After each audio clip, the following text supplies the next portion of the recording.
और बड़ी खबर आपको बता दें, कांग्रेस के नेता उदित राज ने पीएफआई पर बैन को लेकर सवाल खड़े कर दिए हैं।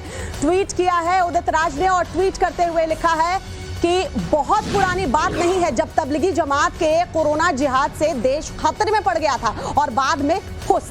कहीं ऐसा ही पीएफआई के मामले में न हो। अगर आतंकी हैं तो जरूर सजा दी जाए कि चुनाव जीतने के लिए माहौल खड़ा ना करे। ये लिखा है उदित राज ने। ये देखिए कांग्रेस का स्टैंड जो है वो सामने आ रहा है। उदित राज जो है ये कह रहे हैं कि तबलीगी जमात, याद होगा कोरोना के वक्त किस तरीके से कहा गया था कि तबलीगी जमात के लोग जो है इधर उधर फैल गए हैं और वो किस तरीके से कोरोना फैला रहे हैं, उसका जिक्र करते हुए लिखा है कि अब कहीं ऐसा ना हो कि चुनाव जीतने के लिए ये माहौल खड़ा किया जा रहा है। हर्षवर्धन त्रिपाठी साहब, जब उदित राज जैसे नेता इस तरह की बात कहें कि चुनाव जीतने के लिए इस तरह का माहौल खड़ा किया जा रहा है, तो आप भी कहीं ऐसा तो नहीं है कि चुनाव जीतने के लिए ये बता रहे हैं कि हम भाई इस वर्ग विशेष के साथ हैं, तुष्टीकरण की राजनीति कर रहे हैं? शर्मनाक है कि राजनीतिक दलों के लोग अभी भी पीएफआई के पक्ष में बातचीत कर रहे हैं। एक तरीका होता है, ये देश लोकतंत्र से चलता है और यहाँ अभिव्यक्ति की स्वतंत्रता के जो शीर्ष मापदंड है वो उसको लागू किया जाता है, उसको लोग व्यवहार में रखते हैं।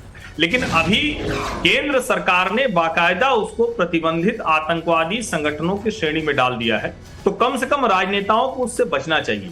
और यहाँ एक बात मैं बता दूं, जो भट्टी साहब हैं वो भी बार बार बोल रहे हैं मुसलमान शफीकुर रहमान वर्ग कह रहे हैं, उदित राज कह रहे हैं, ऑल इंडिया पसमानदा एसोसिएशन ने कहा इसको बैन करो, बिल्कुल, सूफी खानकाह संघ ने कहा इसको बैन करो, चिश्ती साहब ने कहा इसको बैन करो, और ये सारे संगठन मुस्लिमों के संगठन हैं।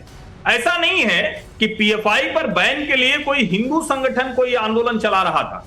इस देश में अलग अलग राज्यों में अलग अलग हिस्सों में पीएफआई की जो आतंकवादी गतिविधियां हैं, जो उन्होंने हत्याएं की, बमबाजी की है, और इस सबसे ज्यादा जो उनकी इच्छा इस देश को इस्लामिक मुल्क बनाने की है, जो बिहार के फुलवारी शरीफ में मिला, जो तेलंगाना में मिला, जो आंध्र प्रदेश में मिला, जो केरल में मिला, और उसके बाद भी अगर राजनीतिक दलों के लोग इस तरह से सामने आ रहे हैं तो ये दुर्भाग्य है। और देश की जनता देखती है, इसीलिए इन लोगों को समझ में नहीं आता और अचानक कहते हैं कि देखिए ये तो जो जनमत है वो हमारे पक्ष में नहीं आ रहा है। अब अगर देश के खिलाफ काम करने वालों के साथ आप खड़े दिखेंगे तो जनमत आपके पक्ष में भला क्यों आएगा? ये